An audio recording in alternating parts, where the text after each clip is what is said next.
وجدان ہنستے ہوئے ہیر کو چھوڑتے ہوئے کہتا ہے۔ ہیر وجدان کی بات سنتے ہوئے اپنے لفظوں پر سر جھکا کر اپنی آنکھیں شرمندگی سے بند کر لیتی ہے۔ ایسے سر نہیں جھکاتے ہیں شہزادی، میں تمہارا جھکا ہوا سر کبھی بھی نہیں دیکھنا چاہوں گا، کبھی بھی نہیں دیکھنا چاہتا ہوں اپنے لیے، نہ صحیح میرے لیے، اسے ہمیشہ اونچا رکھو۔ وجدان ہیر کے چہرے کو پیالے کی مانند اپنے ہاتھوں میں پکڑے ہوئے محبت سے چور لہجے میں کہتا ہے، ابھی میں جا رہا ہوں، ورنہ اس مومنٹ میں بنا کچھ لیے کبھی بھی تمہیں چھوڑتا۔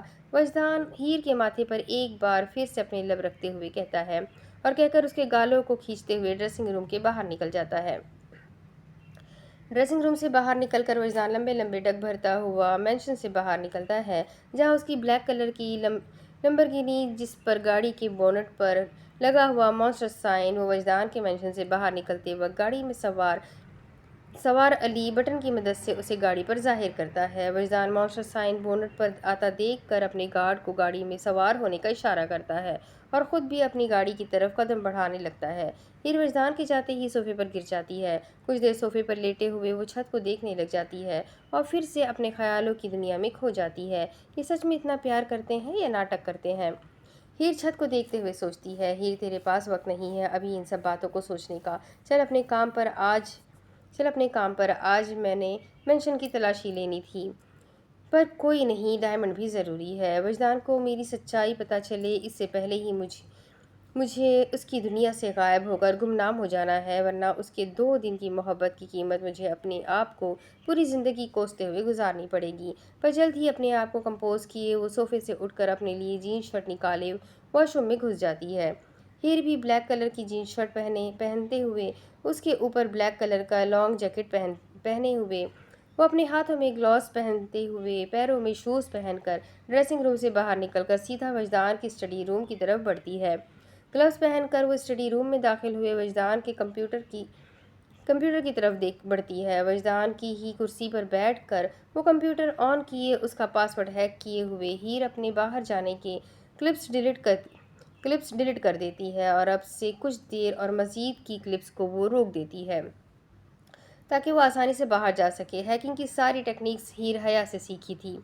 وہ اپنی کلپس ڈیلیٹ کیے ہوئے کچھ وقت کے لیے کیمرے میں آج کی ریکارڈنگ روک کر کل دن والی ریکارڈنگ آن کر دیتی ہے۔ ہیر سارے کیمرے میں سے اپنی کلپس ڈیلیٹ کیے ہوئے وجدان کے اسٹڈی روم کی کھڑکی میں سے ہی مینشن کے پیچھے کی طرف سے وہ باہر نکل جاتی ہے اور کیب بک کروائے ہیر اپنے ہوٹل کی طرف بڑھنے لگتی ہے۔ رات تاریکی کے اندھیرے میں ڈوبنے لگا تھا، ہر طرف روشنی کا سما چھا چکا تھا، لوگوں کی بھیڑ جمع ہونے لگی تھی، سب لوگ اپنے آپ میں مصروف تھے، ہر طرف لوگوں کی کھلکھلاتے ہوئے چہرے نظر آ رہے تھے۔ ہیر ان سب کو ہنستا ہوا دیکھ کر مایوسی سے گہری سانس لیتے ہوئے سیٹ سے اپنی پشت اور سر ٹکائے وہ کچھ پلوں کے لیے اپنی آنکھیں بند کر لیتی ہے۔ میم وی ارائیوڈ۔ ڈرائیور ہیر کو سوتا دیکھ کر پلٹ کر اس کی طرف دیکھتے ہوئے کہتا ہے۔ ہیر اس کی آواز سنتے ہی جلدی سے اپنی آنکھیں کھول کر ادھر ادھر دیکھنے لگتی ہے۔ Please wait a minute, I will be back and pay you for your ride. Here کہتے ہی گاڑی سے اتر جاتی ہے اور دوڑتے ہوئے ہوٹل کے اندر داخل ہوتی ہے اور سیدھا لفٹ کے ذریعے سے ہوٹل سے سب سے اوپر والے فلور پر اپنے فلور پر جاتی ہے، جہاں نک پہلے سے ہی ساری تیاری کیے ہوئے اس کے انتظار میں ٹہل رہا تھا۔ لفٹ کے اوپر آتے ہی آواز پر نک جلدی سے پلٹ کر ہیر کو دیکھتا ہے اور گہری سانس لیتے ہوئے دوڑتے ہوئے اس کے پاس جاتا ہے اور ہیر کے گلے سے لگ جاتا ہے۔ یار کہاں رہ گئی تھی، جب سے انتظار کروا رہی ہے، مجھے لگا تیرے کھڑوس شوہر نے تجھے آنے ہی نہیں دیا۔ نک ہیر کے دونوں کندھوں پر ہاتھ رکھتے ہوئے اس کے چہرے کو دیکھتے ہوئے کہتا ہے، شوہر ہوتا تو شاید یہ ممکن تھا، پر وہ میرا شوہر نہیں ہے، اس لیے مجھے اس سے ڈر نہیں لگتا ہے، جو ہوگا دیکھا جائے گا، چل اب تو پہلے ہی دیر ہو گئی ہے۔ ہیر نک کے سینے پر ہاتھ مارتے ہوئے کہتی ہے اور اسے دور ہو کر اپنے کمرے کی طرف بڑھتے ہوئے جاتی ہے۔ ہیر اپنے کمرے سے اپنا فون اور اپنا ہیلمٹ اور بائک کی چابی اٹھائے واپس کمرے سے باہر نکلتی ہے۔ پیسے ہیں تمہارے پاس؟ ہیر اپنا فون کوٹ کی جیب میں ڈالتے ہوئے پوچھتی ہے۔ ہاں ہے، خیر ہے، بہن ڈیول کی لیڈی ڈیول جب سے غریب ہو گئی ہے، جو مجھ سے پیسوں کے لیے پوچھ رہی ہے؟ نک حیرانگی سے دیکھتے ہوئے پوچھتا ہے، میں غریب نہیں ہوں، لیکن اس وقت پیسے نہیں ہیں میرے پاس، نیچے کیب ڈرائیور کو دینے ہیں۔ ہیر شیشے کی دیوار کے پاس کھڑی ہوئی وہاں سے باہر کے مناظر کو دیکھتے ہوئے کہتی ہے، جہاں سے پورے ملک کی روشنیاں دکھائی دے رہی تھی، چلو اب دیر ہو رہی ہے، مجھے وجدان کی پہنچنے سے پہلے واپس بھی جانا ہے۔ چلو قاسم، مجھے سچ میں واپس جانا ہے، میں تھک گئی ہوں، اس افراتفری کی زندگی سے عذاب بن کر نازل ہوا ہے وجدانی ایمان مجھ پر، مزید اس کا مونسٹر روپ نہیں دیکھنا چاہتی ہوں میں۔ ہیر نک کی طرف بڑھتے ہوئے اس کی بازوؤں میں ہاتھ ڈال کر اس کے ساتھ لفٹ کی طرف بڑھتے ہوئے کہتی ہے، کچھ وقت کی بات ہے، مجھے یقین ہے تم کر لو گی۔ نک ہیر کے سر پر ہاتھ رکھتے ہوئے فخریہ انداز میں کہتا ہے۔ ہیر بھی مسکراتے ہوئے ہاں میں سر ہلا دیتی ہے اور دونوں اپنے اپنے سر پر ہیلمٹ لگائے ہوئے لفٹ کا بٹن دبائے لفٹ کے اندر داخل ہوتے ہیں۔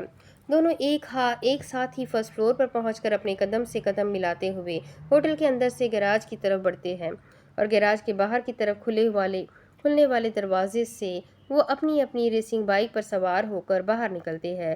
ہیر نک سے کچھ پیسے لیے کیب ڈرائیور کو دیتی ہے اور فل اسپیڈ میں بائک چلاتے ہوئے وہ اسٹیڈیم کی طرف اپنا رخ کرتے ہیں۔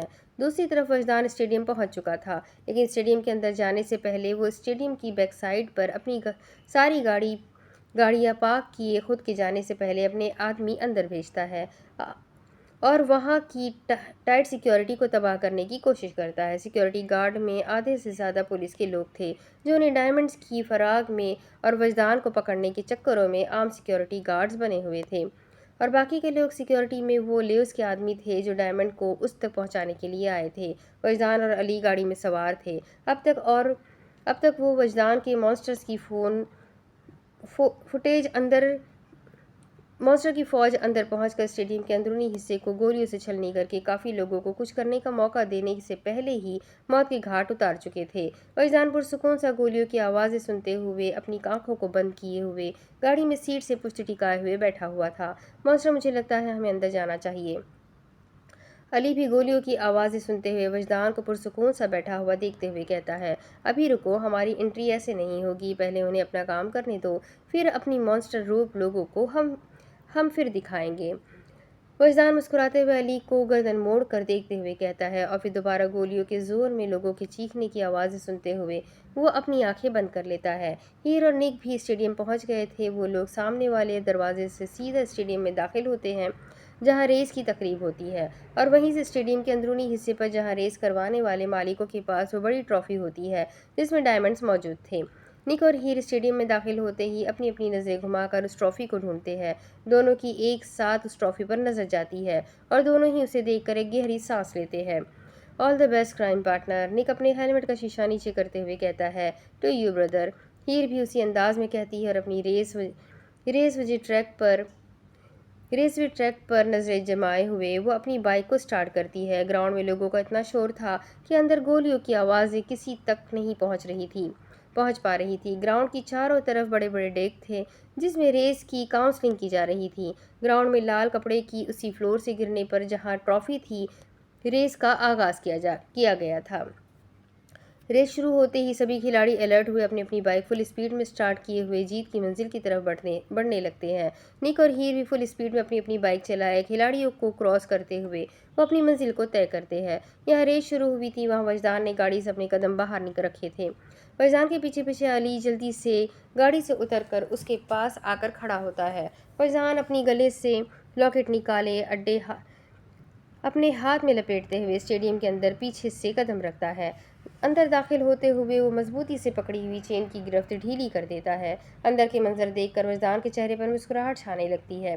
ہر طرف لوگوں کی لاشیں ہی لاشیں تھیں، ہر طرف خون ہی خون جو سامنے آتا گیا وہ اپنی جان سے ہاتھ دھوتا گیا۔ مرنے والوں میں صرف پولیس والے ہی نہیں تھے، وجدان کے آدمی بھی تھے۔ کافی پولیس والے اس کے اندر آنے والے کافی لوگوں کو ڈھیر کر چکے تھے اور وجدان کے انتظار میں تعینات ہوئے کھڑے تھے۔ Are you all not going to welcome me؟ وجدان پولیس والوں کے سینے پر چڑھتے ہوئے اپنے آدمی کے پیچھے کھڑے ہوئے پولیس والوں کے سامنے چلتے ہوئے اپنے آدمی کے پیچھے کھڑے ہوئے پولیس والوں کو دیکھتے ہوئے ہنستے ہوئے کہتا ہے، Where is the left over diamonds؟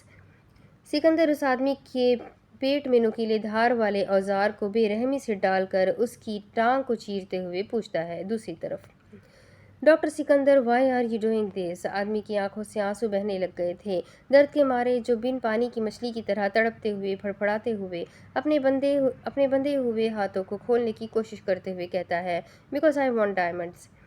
Sikandar انتہائی پرسکون لہجے میں کندھے اچکاتے ہوئے کہتا ہے، diamond is mine, this doesn't belongs to you. Leave Sikandar کی ٹانگ پر اپنی ٹانگیں مارتے ہوئے غصے میں کہتا ہے، shit you are distorting my clothes. Sikandar اس کی ٹانگ میں سے اوزار کو باہر نکال کر اسے ٹپکتے ہوئے خون کی آواز میں اپنے کپڑوں کی طرف دیکھتے ہوئے کہتا ہے، True man, this diamond doesn't belong to me, but these diamonds belong to my beloved brother وجدان یمان۔ سکندر کہتے ہوئے کرسی سے کھڑا ہو جاتا ہے اور پھر رک کر لیوس کو درد میں کراتے ہوئے دیکھ کر رک کر شرارت سے بھرے ہوئے لہجے میں ہنستے ہوئے دیکھتے ہوئے کہتا ہے، sorry, I forgot to tell you his complete. What if he doesn't like that? But still he had a surname like me. Sikandar کرسی کی بیک پر اپنے دونوں بازو ٹکائے ہوئے اپنی انگلیوں سے اپنی طرف اشارہ کرتے ہوئے کہتا ہے، His name is وجدان Alexander Yaman. His original surname is Alexander Yaman and myself is Sikandar Jahangir Alam, the son of Italian devil. Sikandar انتہائی پرسکون لہجے میں مسکراتے ہوئے کہتے ہیں، Now your question is that this diamond is yours. So the answer is. Sikandar کرسی سے دور ہوئے اوزاروں والے ٹیبل کی طرف بڑھتے ہوئے وہاں سے سب سے بڑا اوزار کلہاڑی اٹھائے اس سے گھسیٹتے ہوئے لیوس کی طرف لے کر آتا ہے، جو پہلے ہی خون میں تر ہوا پڑا تھا، درد میں مرنے والا ہوا پڑا تھا۔ So he is Alexander, sons of your sons and you are devils. Lewis کہہ ہی رہا ہوتا ہے، سکندر زور سے کرسی کو لات مار کر کلاڑی سے لیوس کی ٹانگ کاٹ دیتا ہے۔ مجھے زیادہ بولنے والے لوگ پسند نہیں ہیں، منہ بند رکھو اپنا۔ سکندر لیوس کی ٹانگ کاٹ کر اسی کلاڑی سے کرسی اپنی طرف کھینچ کر اس پر دوبارہ چوڑا ہو کر بیٹھ کر لیوس کی کٹی ہوئی ٹانگ کی طرف دیکھتے ہوئے کہتا ہے، جہاں سے خون پانی کی طرح بہہ کر سفید کلر کی ٹائلز کو لال رنگ میں رنگتا جا رہا تھا۔ لیوس کی بلند آواز میں دہاڑے مار کر درد میں شریک ہونے لگ گیا تھا۔ اس کی نظروں کے سامنے اس کے دھڑ سے علیحدہ اس کی ٹانگ زمین پر پڑی ہوئی تھی، جس سے خون تیزی سے بہہ رہا تھا۔ Where is others diamond?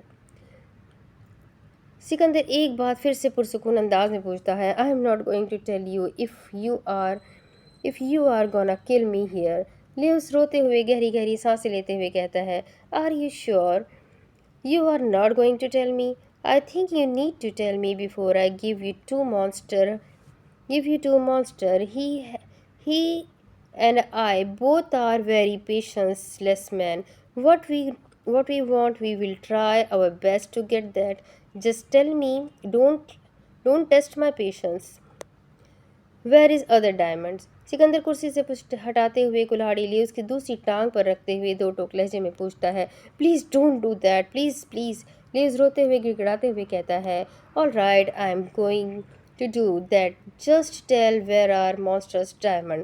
Sikandar کلاڑی کی نوک اس کی ٹانگ پر رکھے ہوئے لیوس کے ڈرتے ہوئے چہرے کی طرف دیکھتے ہوئے کہتا ہے، I can't tell you anything about diamonds.